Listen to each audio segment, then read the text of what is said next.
everybody, my name is Kim Hargrave and I'm the Education Director at the Denison Pequot Seapost Nature Center, and I am standing in one of my favorite habitats today, which is a vernal pool. And if you look at this area right here, you can see how there's water and trees, and what a vernal pool is a temporary pond.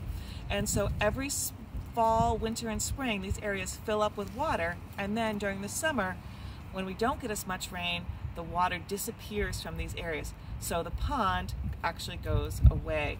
Now, when you look at it, you might see that there's some trees standing in here, mostly red maple trees, and that's because they can actually handle a lot of water on their roots. And as the pond dries up, they'll be able to get enough oxygen again to keep on growing.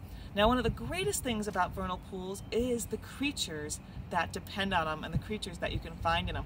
And so we spent a little time today trying to catch some different creatures, and I want to show you what we found. So I'm going to come over here to these buckets.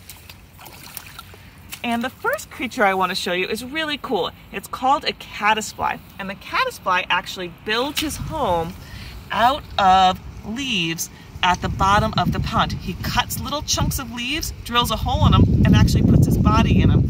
So you can kind of see him. He's crawling around right on the edge of the bucket right there. You can see his little body. And what's going to happen is when I pick him up, he's actually going to hide right in there. He'll go through a metamorphosis and come out and be an adult insect that actually could fly around. So let me pick him up for you and you'll see what happens. Nope, see? He completely hid in that hole right there. All right, now check out the actual home though. It's all of these little chunks of leaves right here that he glued together. Sometimes they'll even put a little tiny rock in them and things like that. All right, you can actually find old caddisfly homes, and I found one of those also. They can get pretty big before they actually leave them. So pretty amazing camouflage. If I put it down in here, it'd be hard to find again. All right, another cool creature that we found in the water today were dragonfly nymphs. So we're all familiar with adult dragonflies who fly around, but a lot of people don't realize they actually start their lives in the water. So this is actually a baby dragonfly. Dragonflies don't go through a regular metamorphosis. They do what we call an incomplete metamorphosis, which means they shed their exoskeleton as they grow larger. And when they are full grown, they actually will shed one more time on land and their wings will unfold. If you look at his head though, you can kind of see that dragonfly head right there. All right, other things that sometimes you can find in the vernal pools are things like snails. There's a little snail right here crawling around. And let's take a look over at this bucket as well and see something else that's pretty neat in here. And it's these little guys. This right here, it looks like a clam, right? Looks like a little baby clam, and it's actually a freshwater clam called the fingernail clam. Put them right there so you can see them.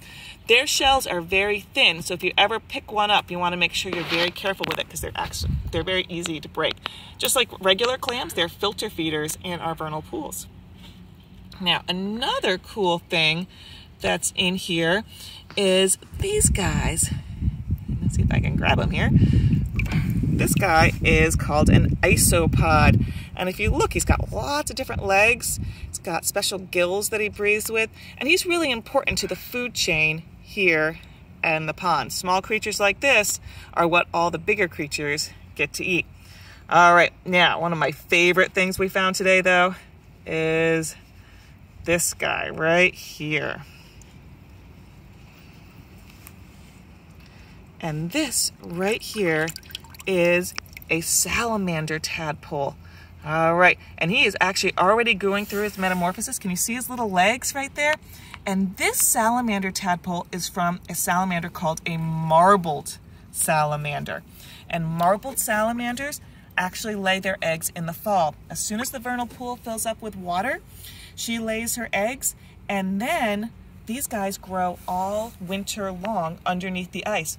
And at this time of year, when they need some extra nutrients, what they end up doing is they'll eat some of the smaller tadpoles from things like spotted salamanders and wood frogs, and they'll finish their metamorphosis and go on to land over the next few weeks.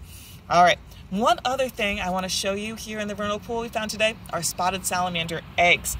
And we're gonna have to walk out into the pond a little bit to see them. I didn't want to take them off the stick because then sometimes if they're dislodged, they'll float around and they have a less of a chance of actually surviving and growing into the tadpole. So we're gonna walk this way right through the water. The vernal pools can actually be fairly deep. You can see the water will probably go right over my boots today.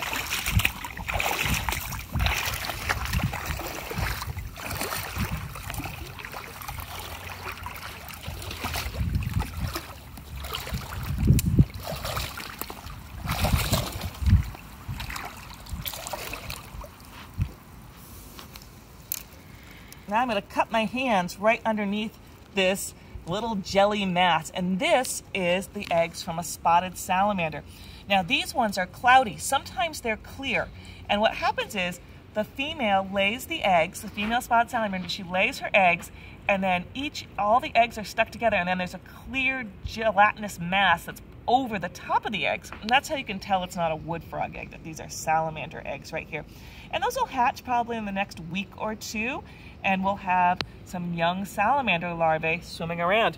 Now remember, they're going to be like tadpoles, and so they're going to have to grow up, finish their metamorphosis, and become adult salamanders or adult spotted salamanders before all the water in this vernal pool dries up. So they're in a little bit of a race against time. So the next time you are out and about, see if you can find a vernal pool near your house. These are such important habitats, and animals like spotted salamanders and marbled salamanders depend on them. So take a look, investigate in one, see what creatures you can find. Have a great day.